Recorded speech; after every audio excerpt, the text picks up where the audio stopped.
Hey, it's Trevor Hamaker, creator of Better Youth Ministry. I'm glad you're checking out this video. If you like it, I'd love for you to subscribe, and that way you don't miss any of the future videos that I put together. This video today is all about seminary.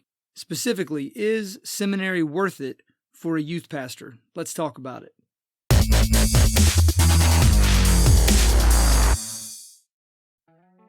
You might not know it, but Dietrich the pastor and eventual martyr, had a bad seminary experience. In 1930, Bonhoeffer left Germany to spend a year studying at Union Theological Seminary in New York City. He had already earned a doctorate from Berlin University, so he was free to study what he wanted and use his free time exploring the culture of the city. At that time, Union was a well-respected, highly influential theological school in America, but the experience was a big letdown for Bonhoeffer. Reflecting on his time at Union, Bonhoeffer wrote, "There is no theology here. The students, on the average 25 to 30 years old, are completely clueless with respect to what dogmatics is really about. They are unfamiliar with even the most basic questions. They become intoxicated with liberal and humanistic phrases, laugh at the fundamentalists, and yet basically are not even up to their level." Have you ever wondered if seminary is worth the time, money, and effort it takes to attend? Maybe you're a part-time youth pastor today, and you're curious to know if a seminary degree will help you land a full-time position at a church in the future. Or maybe you're thinking that going to seminary might help you move from being a volunteer youth worker to a paid youth pastor. Or perhaps you're perfectly happy where you are, and you just want to know if taking some seminary classes can help you grow in your personal faith and ministry skills. You don't want to waste your time, money, and energy on something that won't make you better or open up better opportunities for you, but you also don't want to miss out on something that could provide you with valuable experiences and growth. So the question remains, is seminary worth it? My short answer is yes, it is worth it. But to help you answer that question for yourself, I want to look at 3 topics with you. First, I'll explain why I decided to enroll in seminary. Second, I'll tell you what I think are the biggest benefits of seminary. And then third, I'll suggest a few things you should look for when choosing a seminary to ensure you find a good fit. So here we go. First up, why I enrolled in seminary. I didn't grow up in a religious family. We didn't talk about religion. We didn't talk about the Bible. We didn't go to church, not even on Christmas or Easter. So when I became a Christian as a senior in high school, I was hungry to learn more about Christianity and understand more about the Bible. After visiting a few churches in my town, I started attending a Baptist church because honestly, it was the one where it seemed like the pastor actually believed what he was saying mattered. Maybe that's shallow and emotional, but that's how it came across to me at the time. I quickly became involved with the youth group at that church, going to Bible studies and attending all kinds of different events there, and I felt like I had found where I belonged. We went to a summer camp that year, and the camp speaker, a guy named Clayton King, talked about feeling called to ministry. And I wasn't completely sure what that meant at the time, but I was committed to letting Christ direct my steps, and I felt like my life could be used to make a difference in the lives of other people. Then I went to college, where I played on the baseball team and majored in business administration, but I never forgot about the possibility that God had called me to ministry. While my friends secured summer internships at businesses, I worked as an intern at churches. Inevitably, as graduation approached, the question of what I would do after I graduated was asked with greater frequency. I remember coming across a quote around that time by Billy Graham that talked about the impact that coaches can make on people's lives, and I was struck with the thought of becoming a college baseball coach. To coach at the college level, I knew that I needed a master's degree. So why not get my master's degree in religion? Liberty University had a master's program and an NCAA Division I sports program, so I applied and became a graduate assistant baseball coach for the team. The Bible knowledge that I gained during my time there would only be a bonus, or so I thought. It didn't take long for me to realize that I didn't like coaching baseball as much as I thought I would. Being a coach is different from being a player, and I could see that my future was down a different path. I had started helping at a local church teaching a Sunday school class for high school guys. Things were going well, and then I received an offer to become a youth pastor at a church about 45 minutes away. I accepted. For the next few years, I took classes, led that ministry, and learned the difference between academic theories and practical applications. Plus, I met my wife at Liberty. I wouldn't trade that time for anything. Eventually, I graduated and moved on from there, but seminary was a vital and valuable step in my process of development. And that brings us to the second thing I want to talk about in this video, the biggest benefits of seminary. Enrolling in seminary is a big step, and it shouldn't be taken without first considering your intentions. You have to be clear about what you hope to gain from your seminary experience. Is a seminary degree required to get a job as a youth pastor? No. I worked at a large contemporary church where only a few staff members had seminary degrees at all. Most of the staff didn't. However, I would say that a seminary degree can help you stand out from other candidates who apply for the roles you're applying for. Beyond helping you stand out from other candidates in the hiring process, seminary can help you in other ways, both personally and professionally. The first way is encouragement from community. At seminary, you'll meet like-minded people and participate in an environment of exploration and encouragement. The people I met at seminary left a lasting mark on my life.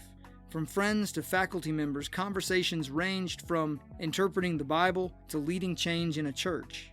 It was a dynamic community of amateurs and experts coming together to talk about the things that mattered most to us. We had the time, space, and freedom to ask hard questions, think about deep topics, and genuinely enjoy each other's company. I still talk with some of those people today, and some of them have even helped me land a job or two along the way. I believe that the conversations, community, and connections are a major benefit of the seminary experience. The second benefit that I see is exposure to different ideas. Through the conversations and time spent in the classroom, students at seminary are exposed to different ideas and interpretations. Some people feel threatened by that, but they really shouldn't. Illuminating differences both stretches and sharpens your thinking about matters of faith and practice. Whether it happens in class discussions or through assigned readings, you'll be exposed to ideas that you probably have never heard of or don't agree with. And that's a good thing because it forces you to articulate why you don't agree and what you think is true instead. As a result, your understanding will grow both deeper and wider than before. You'll develop a stronger sense of competence and confidence when you're called on to talk about those things in your church in the future. I think of seminary like hiring a personal trainer for your spiritual life. A personal trainer at the gym will push you to try different exercises and train with more consistency and effort than you would on your own.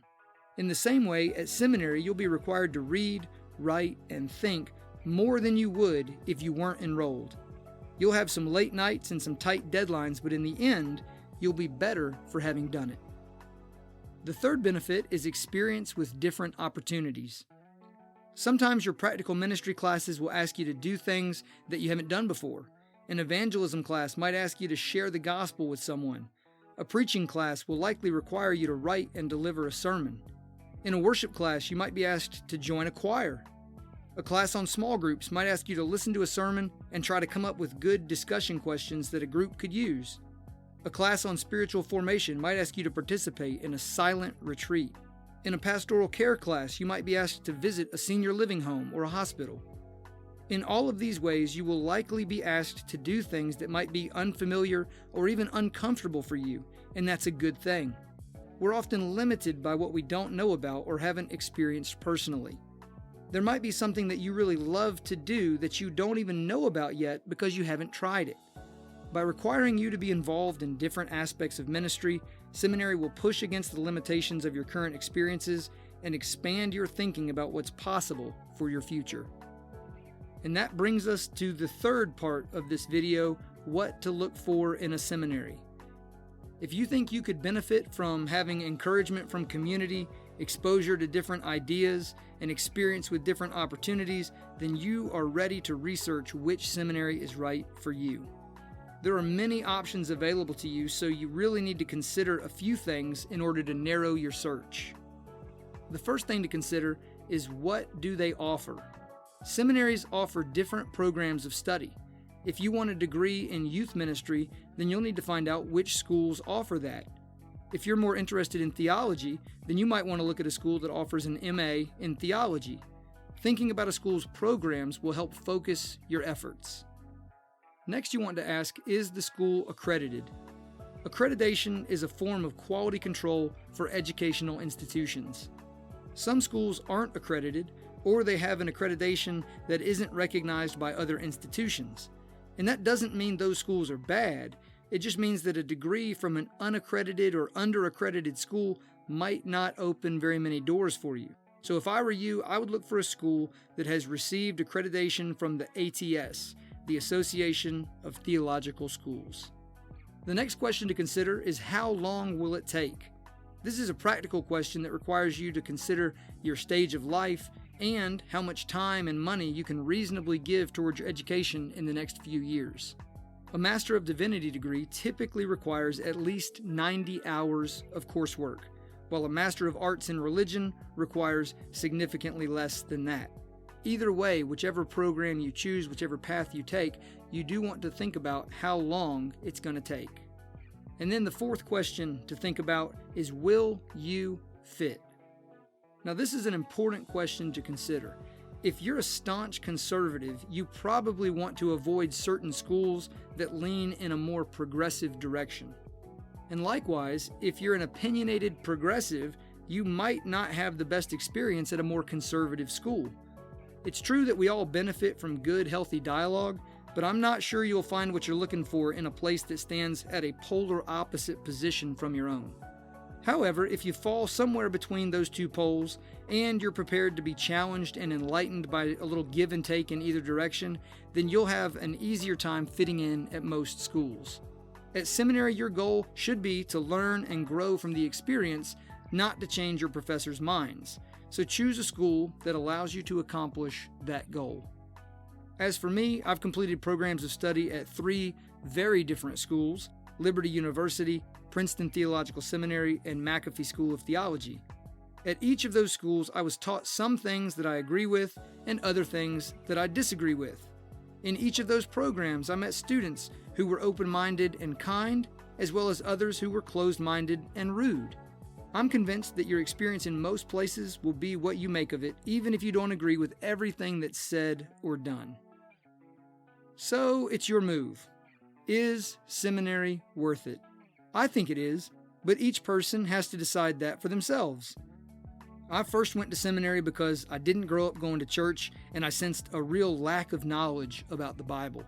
I felt called to make a difference, and I needed a master's degree to become a college baseball coach. And even though I didn't stay on that initial track, I still benefited from the investment in seminary. I think the main benefits of seminary are the sense of community and encouragement, and the exposure to different ideas and experiences. Like I said earlier, it's like having a personal trainer for your spiritual life. So I would encourage anyone who's involved with youth ministry to honestly consider enrolling in a seminary program. And if you want help weighing your options, let's chat about it in the comments below. Once again, if you've enjoyed this video and you think these kinds of conversations are helpful, I would encourage you to subscribe down below, and I'll see you on the next video.